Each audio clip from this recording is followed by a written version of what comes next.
Hello and welcome back to DMCA Chess Academy. This is Ritesh Matthew. Today I'll show you a chess trap in the opening called the Caro-Kann defense. And you can checkmate your opponent in just 6 or 8 moves, depending on the move order he plays. So I had tried this little trap on one of my opponents when I was playing with him as white. And he opened up with the Caro-Kann defense. And I knew this little trap and I tried it on him and it really worked. So the move order of the Caro-Kann defense is white plays e4. Now usually what happens in chess is black would immediately challenge the center pawn by either pushing the e5 or either pushing the d5, and this is called the Scandinavian defense.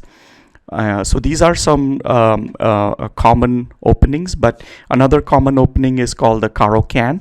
So here black opens with c6 pawn, and his idea is to first take control of the d5 square, and then after that in the next move he will challenge my e4 pawn by pushing his d5 pawn. So this is how the Caro-Kann defense works. So I took the center by putting 2 pawns by pushing d4. So now here he went ahead and now he challenged my center pawn on e4.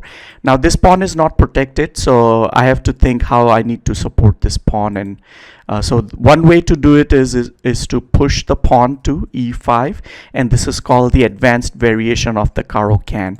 But I didn't choose to play the advanced variation of Caro-Kann. I just developed my knight and I protected my pawn like this.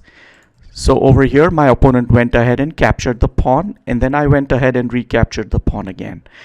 Here my opponent played d7, knight to d7, and his idea is he wants to play this knight to the f6 square.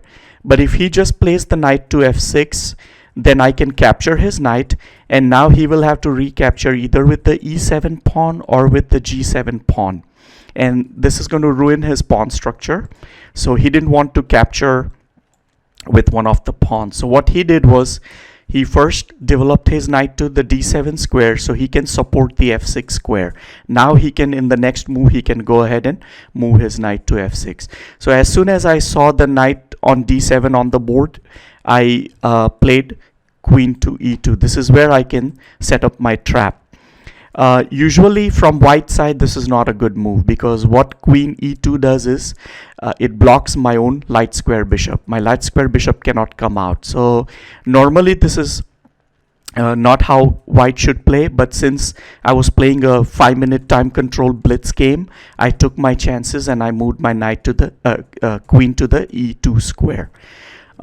Here I was really hoping and praying that my opponent would play the knight to f6 square, and that's exactly what he did. He played the knight to f6 and it's all over for black. So pause the video if you can and see if you can find what white should play in the next move.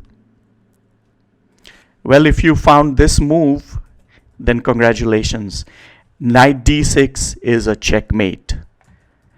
Now what happens here is knight is attacking the king, and king is kind of stuck and he cannot move anywhere. So somebody needs to capture this knight to avoid the checkmate. Pawn is the only one who can capture the knight, but in this particular instance the pawn is pinned to the queen, to the white queen. White queen is checking the king. If the pawn moves, then the black king is in check. So pawn is technically pinned to the black king. So this is an instant checkmate, and my opponent was really shocked and horrified to see this kind of checkmate in just 6 moves. So usually after the queen comes on the e2, the correct way for black to continue is to push his e6 pawn. Now e6 pawn would allow the dark square bishop to come out, and the e6 pawn push also controls the d6 square where my knight would try and go and do a checkmate. So now if my knight moves to e6 to give a check to the black king, bishop can just capture my knight and I will lose a piece for free.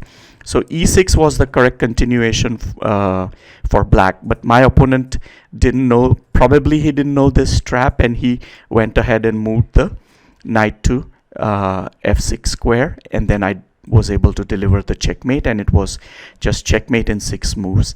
So try this trap if your opponent plays the Caro-Kann defense. Take your chances and see if he falls for the trap or not. So I hope you like this little trap. Please like and subscribe to my channel for more music and chess related videos. So thank you for watching.